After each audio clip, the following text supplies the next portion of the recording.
Job എൻ്റെ സംസാരം ശ്രവിക്കട്ടെ, എൻ്റെ വാക്കു ശ്രദ്ധിക്കുക.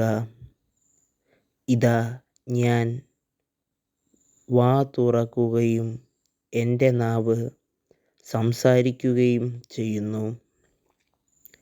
എൻ്റെ ഹൃദയത്തിൻ്റെ നിഷ്കളങ്കതയെ എൻ്റെ വാക്കു പ്രഖ്യാപിക്കുന്നു.